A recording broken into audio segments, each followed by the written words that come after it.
नमस्कार, मेरा नाम है दीपक कुमार और आपने पॉलिटिकल पंचायत के खास पॉलिटिकल बुलेटिन को देखना शुरू कर दिया है, जिसमें हम आपको डिटेल में बताएंगे पिछले 24 घंटों में राजस्थान की पॉलिटिक्स में क्या कुछ नया हुआ।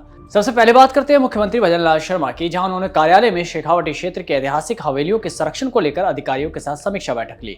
इस दौरान अधिकारियों को हवेलियों की विरासत को संरक्षित रखने और कार्यों में तेजी लाने के लिए दिशा निर्देश भी दिए। अब खबर जयपुर से, जहां सचिन पायलट ने एसएमएस अस्पताल में भर्ती पूर्व मंत्री भरत सिंह कुंदनपुर से मुलाकात कर उनके स्वास्थ्य की जानकारी ली। इस दौरान पूर्व मंत्री भरतपुर सचिन पायलट से बात करते हुए भी नजर आए, जिसके बाद पायलट ने डॉक्टर से उनकी कंडीशन के बारे में भी जाना। वहीं भाजपा प्रदेश अध्यक्ष मदन राठौर से इंडिया पाकिस्तान मैच पर सवाल पूछा गया कि आखिर क्या मजबूरी थी भारत की कि अपने दुश्मन देश पाकिस्तान के साथ क्रिकेट खेलने की। तो मदन राठौर ने इस सवाल पर बड़ा ही अजीबोगरीब बयान देते हुए कांग्रेस पर हमला किया और कहा कि कांग्रेस दोगली बातें करती है। पहले तो कांग्रेस खुद कहती थी कि स्पोर्ट्स में मैन स्पिरिट है, मैच खेलना चाहिए, वहीं दूसरी ओर अब वो ये कह रही है कि मैच नहीं खेलना चाहिए था। इसके साथ ही राठौर ने दावा किया कि कांग्रेस ने ही सरकार पर दबाव बनाया, प्रेशर बनाया, इसलिए दोनों देशों के बीच मैच खेला गया। एक निर्णय करना चाहिए और एक दृष्टिकोण स्पष्ट रखना चाहिए। वो ही तो मांग कर रहे थे। कांग्रेस के वरिष्ठतम नेताओं ने मांग करी, दबाव डाला कि क्यों नहीं खेलते हो, खेल को खेल के भावना से देखना चाहिए। ऐसी बातें वही कहा करते थे। आम नागरिक कोई खुश थोड़ी है। अब बात करते हैं अपने गुस्से के लिए जाने वाले नरेश मीणा की, जहां वो अपने समर्थकों पर ही लात घूंसे बरसाते हुए नजर आते हैं। हालांकि नरेश की दीवानगी उनके चाहने वालों में इतनी ज्यादा भरी पड़ी है कि उनसे पिटने के बाद भी समर्थक उनके साथ ही खड़े मिलते हैं। लेकिन वहीं झालावाड़ हादसे में पीड़ित बच्चों को न्याय की मांग करने वाले नरेश मीणा के इस आंदोलन में एक गीत खूब चर्चा में आया है। क्या है वो गीत, सुनिए।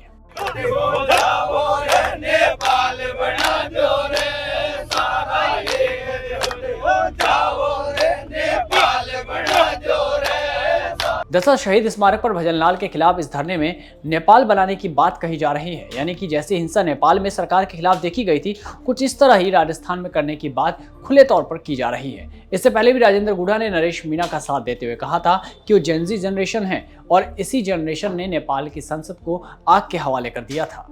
वहीं सचिन पायलट को हाईकोर्ट से क्लीन चिट मिल चुकी है। तत्कालीन मुख्यमंत्री अशोक गहलोत द्वारा सचिन पायलट और कई लोगों पर सरकार गिराने और विधायकों की खरीद फरोख्त के आरोप पूरी तरह कोर्ट में फर्जी साबित हो चुके हैं, जिसके बाद बीजेपी प्रदेश अध्यक्ष मदन राठौर ने गहलोत पर तंज कसते हुए कहा कि जनता सब जानती है। मैं उस पैसे पर नहीं जाऊंगा। आम जनता जानती है कि क्या हुआ था। 5 साल तक वो एक दूसरे को निकम्मा, नकारा, पता नहीं क्या क्या कहते रहे, ये सब जानते हैं। वहीं कानून मंत्री जोगाराम पटेल ने कांग्रेस के वोट चोरी मुद्दे का जो अभियान है उस पर निशाना साधते हुए कहा कि कांग्रेस के पास अब कोई मुद्दा नहीं बचा है। जनता को गुमराह करने के लिए यह अभियान चलाया जा रहा है। वहीं दूसरी ओर नरेश मीणा का जयपुर के शहीद स्मारक पर धरने को मंत्री जोगाराम पटेल ने सस्ती लोकप्रियता का नाम दिया है। अब खबर चित्तौड़गढ़ से, जहां काम से लौटते समय सूरज माली नाम के युवक पर कुछ अज्ञात लोगों ने हमला कर दिया, जिसमें युवक गंभीर रूप से घायल हो गया। बताया जा रहा है कि कुछ दिनों से कापासन तालाब में पानी लाने की मांग को लेकर युवक ने भाजपा विधायक अर्जुन लाल जिंगर को इस मामले में उनका चुनावी वादा सोशल मीडिया के जरिए याद दिलाया, जिसके बाद ही उन पर हमला हुआ। इस हमले के बाद नेता प्रतिपक्ष टीकाराम जूली ने भाजपा पर निशाना साधते हुए कहा कि यह एक युवक पर हमला नहीं बल्कि लोकतंत्र की आवाज पर हमला है। भाजपा राज में राजस्थान में न समस्याओं का समाधान हो रहा है, न ही न्याय मिल रहा है। गरीब और आम जन पर लगातार उत्पीड़न किया जा रहा है। अब बात करते हैं कृषि मंत्री किरोड़ीलाल मीणा की, जहां दिल्ली विश्वविद्यालय के छात्र संघ चुनावों के बीच एबीपी के प्रचार में मंत्री ने छात्रों का उत्साह बढ़ाया। इस दौरान उन्होंने कहा कि वो 72 साल के जवान हैं और वो छात्रों को परखने आए हैं। मैं 72 साल का जवान हूँ। मैं 72 साल का जवान हूँ। कभी परख के देखना, लेकिन मैं पहली बार आपको परखने के लिए आया हूँ।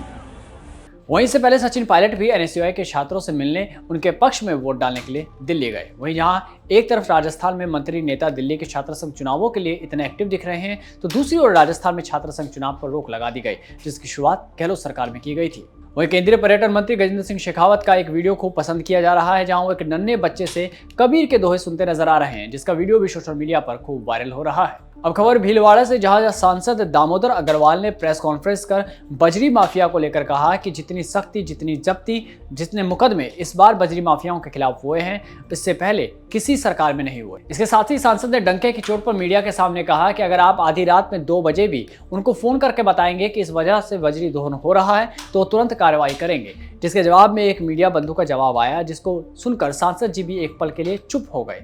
क्या था वो जवाब, सुनिए। ट्रेलर और ट्रैक्टर का निकलने का समय भी 2 बजे ही है सर। मांडवगढ़ और जहाजपुर क्षेत्र 2 ऐसे क्षेत्र हैं। 2 बजे उनको पहुंच गया।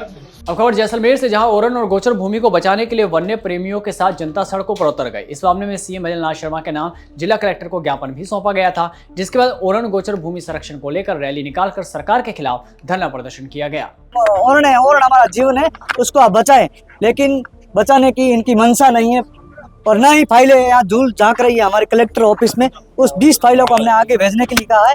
अब खबर डूंगरपुर से, जहां प्रशासन की टीम ने सेंट पॉल स्कूल हॉस्टल में छापा मारा। साथ ही निरीक्षण के दौरान कई भारी कमियां भी मिली, जिसमें 2 छात्राएं समेत 8 बच्चे बीमार मिले, जिसके बाद बीमार बच्चों को जिला अस्पताल के लिए रेफर किया गया। वहीं दूसरे बच्चों को स्वास्थ्य की जांच के लिए कैंप लगाया गया। वहीं बड़ी खबर हनुमानगढ़ से, जहां लॉरेंस बिश्नोई गैंग के शार्प शूटर समेत 2 मुख्य आरोपियों को पुलिस द्वारा गिरफ्तार किया गया। आपको बता दें कि हाल ही में दिन दहाड़े व्यापारी विकास जैन, जो कि संगरिया के रहने वाले हैं, उनको गोली मारकर हत्या कर लॉरेंस गैंग ने जिम्मेदारी ली थी। इस प्रकरण को अंजाम देने वाले बाइक सवार दोनों मुख्य आरोपियों सहित 4 जनों को पुलिस ने गिरफ्तार कर लिया है। अब खबर बाड़मेर से, जहां पुलिस के खिलाफ पूरा जैन समाज सड़कों पर उतर आया। लोगों ने चौटन थानाधिकारी पर एक परिवार को थाने में बंद कर बेरहमी से मारपीट करने का गंभीर आरोप लगाया है। इसी मामले में लोगों ने बाड़मेर पुलिस के खिलाफ मौन जुलूस निकालकर कलेक्ट्रेट के आगे धरना प्रदर्शन किया और जिला कलेक्टर को ज्ञापन भी सौंपा। पीड़ित परिवार ने समाज के साथ कलेक्टर को आपबीती भी बताई। इस दौरान पीड़ित युवती अपने आंसुओं को नहीं रोक सकी। वहीं पीसीसी चीफ गोविंद सिंह डोटासरा का राजस्थान विधानसभा अध्यक्ष वासुदेव देवनानी पर की गई विवादित टिप्पणी ने राजनीतिक माहौल गर्मा दिया है। इस पर स्थानीय भाजपा कार्यकर्ताओं ने अजमेर में आगरा गेट के पास स्थित गणेश मंदिर के सामने विरोध प्रदर्शन किया। इसमें भाजपा कार्यकर्ताओं ने डोटासरा का पुतला जलाया। इससे पहले उन्होंने इस पुतले की चप्पलों से पिटाई भी की थी। तो आज के लिए खबरों में बस इतना ही। अगर चैनल पर आप नए हैं और राजस्थान की टॉप पॉलिटिकल खबरों को एक ही वीडियो में जानना चाहते हैं तो चैनल को सब्सक्राइब करना ना भूलें, क्योंकि खबरें चलेंगी वही जो होंगी जरूरी। धन्यवाद।